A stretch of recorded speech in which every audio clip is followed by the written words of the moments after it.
The restaurant was already buzzing with the sound of clinking glasses and low laughter when Ethan cross-checked his watch for the third time. Billionaire. CEO. Every headline that had ever been written about him used those words first, as if they were his entire identity. But tonight, he wasn't Ethan Cross, ruthless business mogul. He was just a man sitting awkwardly at a table, waiting for a woman he wasn't even supposed to meet. The whole thing was ridiculous. His best friend, Daniel, had begged him to fill in for a blind date Daniel couldn't make because of a family emergency.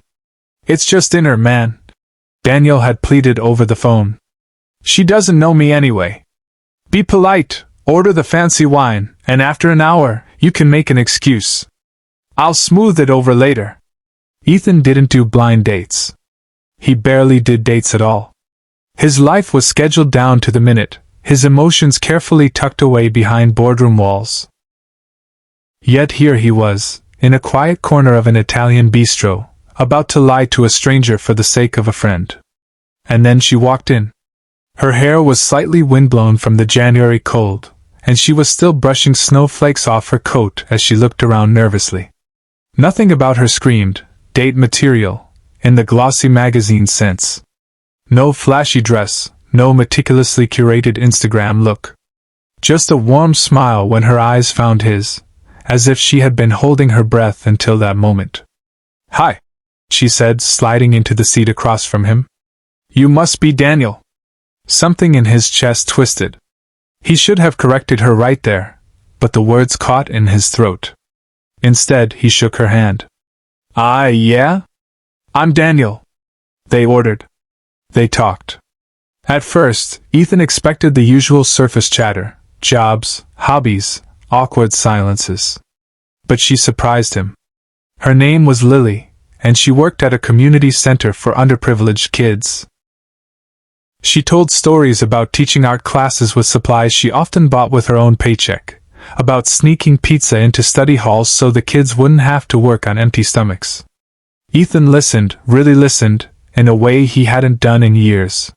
He found himself laughing at her quick wit, disarmed by her honesty, and, most unnerving of all, moved by her quiet selflessness.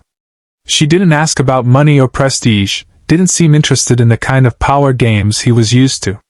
Halfway through dessert, Lily leaned forward, eyes shining. "You know what I admire most about people, Daniel?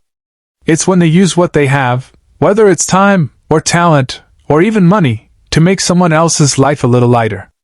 I think that's the truest kind of wealth." Ethan froze, the fork heavy in his hand.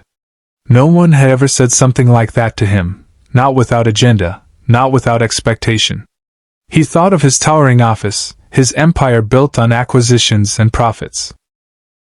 And for the first time, he wondered if maybe he had been rich in all the wrong ways. By the end of the night, he couldn't bear the thought of letting her walk out of his life believing he was someone else. As she reached for her coat, he blurted, "Lily, wait. I'm not Daniel." She stopped, stunned. "My name is Ethan," he continued, heart pounding. "Daniel's my best friend. He couldn't make it tonight, so He exhaled, shaking his head. "I'm sorry. I never meant to deceive you. I should have told you right away. But the truth is, I haven't felt this way about someone in a long time. Maybe ever." The air between them went still. He braced himself for anger, for disappointment, for her to turn and walk away. But Lily just looked at him for a long moment, her expression unreadable. Then, to his utter shock, she smiled, softly, almost sadly. "You know, Ethan, I came tonight ready to meet a stranger.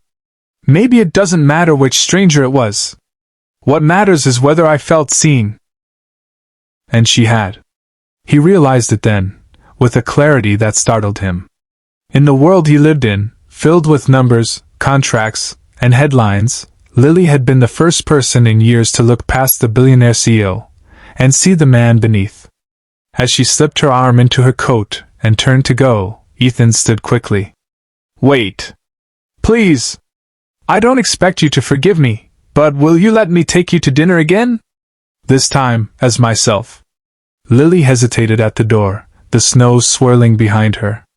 Then, with a small nod, she said, One more dinner. As Ethan. And just like that, she was gone. Ethan remained frozen in place, staring at the door long after it closed, his heart racing with something he hadn't felt in years: hope.